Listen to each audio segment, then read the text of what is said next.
Hello and welcome to Simplify TV. I'm Ann Kraus.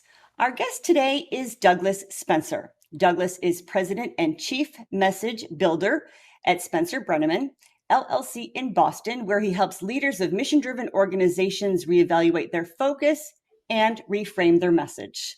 In his 30-year career, Douglas has worked all over the world with industries like financial and professional services, tech, higher education, healthcare, and not-for-profits. Before starting Spencer Brenneman, he was Vice President, Global Head of Brand Management for Thomson Reuters, where he guided the migration of the multiple Thomson and Reuters businesses to form the then new Thomson Reuters brand. Douglas is a lifelong volunteer and is an active in Boston's non-for-profit community. Douglas, welcome to Simplify TV. Why, thanks. I love being here. I love talking about this topic, so I love it. Great. Thank you so much. But I do have to say that I have never heard of the title of Chief Message Builder, and it's very unique. Would you say that this title is unique only to non-for-profits and mission-driven organizations, or can anybody use this? Anybody can use it. I think messaging is core to any organization, whether it's for or not for profit.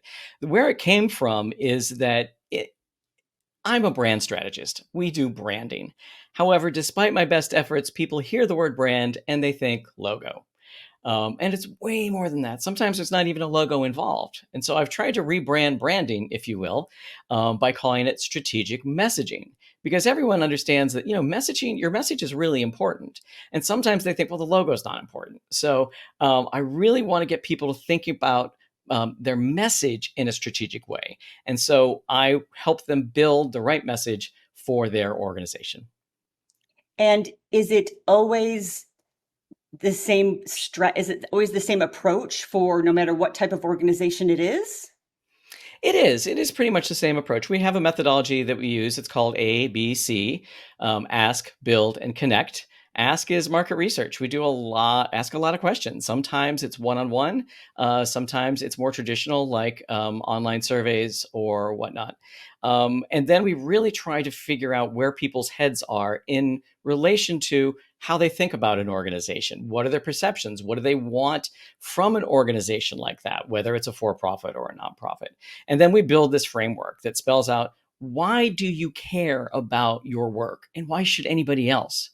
And then what is it you do exactly? And more importantly, how do you do it differently in a way that's relevant to all the people that are important to your success, whether those are employees, customers, donors, funders, whomever.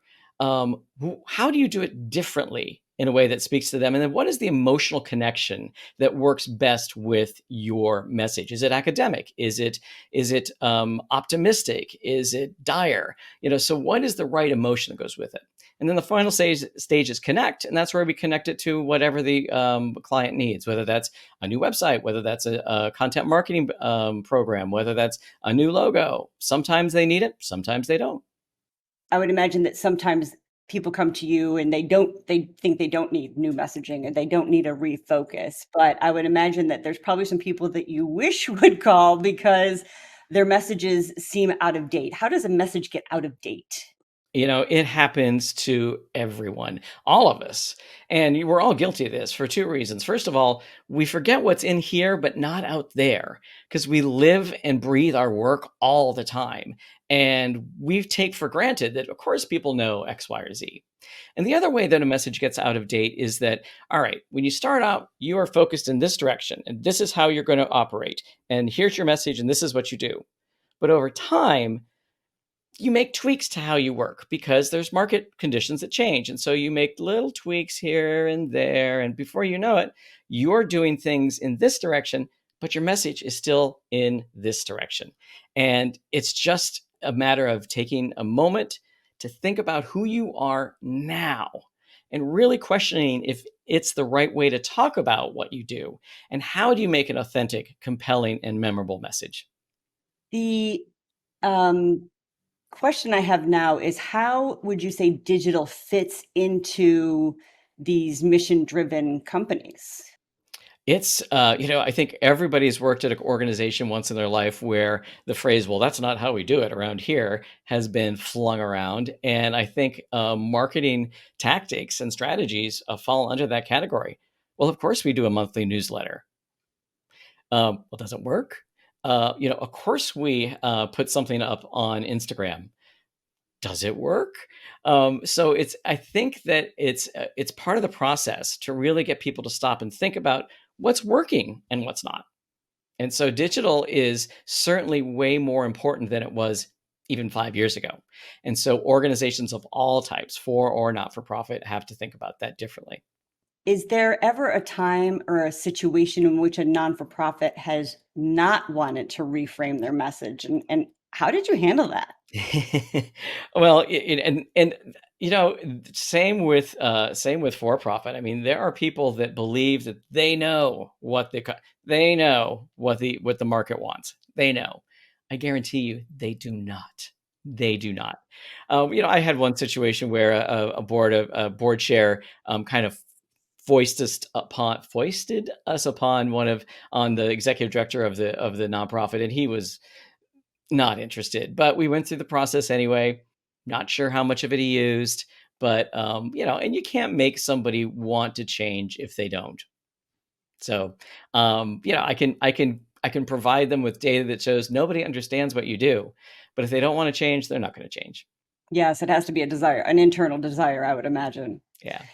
Having been both on non-for-profit and for-profit side of branding and marketing for the amount of years that you've been in this career, what would you say is the biggest difference between working with those two industries, besides budget? Right. Although I have worked with a lot of cheap for-profit, so budget isn't always. I think a lot of it has to do with kind of the mission, and it's not just. I mean, the delineation isn't black and white between non and for-profit. I do think that nonprofits have it built in more. So, for example, people will come to work at a not-for-profit knowing that they're coming to work to help abused children, or that they're coming to work to save the environment, and they get behind it, and they respect the message, they respect the work, and that's what gets them out of bed in the morning. But I know a lot of for-profit companies that are the same way, that their employees know that they are making some really cool technology that's going to make people happier, or it's going to make people more productive. And so as long as you have that why that we talked about earlier before, as long as you have that why, a genuine why that gets people to care, I think that's what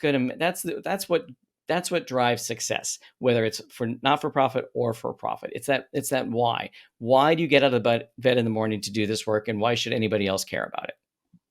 Okay. Now, in your career, in all of your time, which doesn't sound like you have much that's free, is there a podcast or a book that you would say is instrumental in what you're doing? Not one book or podcast in particular. I love Daniel Pink, his book. I love Adam Grant's podcast. So I get around. Great. Thank you so much. And what is the best way for viewers to learn more about you? Well, to reinforce this idea of building messages, they can go to our website, which is the URL is message.builders/ABC for our methodology. Message.builders/ABC. And the ABC is the methodology that referred to earlier. Exactly. Douglas, it's been a pleasure to talk with you and learn more about what you do. And I want to really thank you for being my guest on Simplify TV. Thank you. And thank you all for watching. Simplify TV is sponsored by Simplify, helping you to maximize your relevance and multiply results with our industry-leading media buying and workflow solutions. For more information, visit simply.fi. Thanks for joining us today. I'm Ann Kraus, and I will see you next time.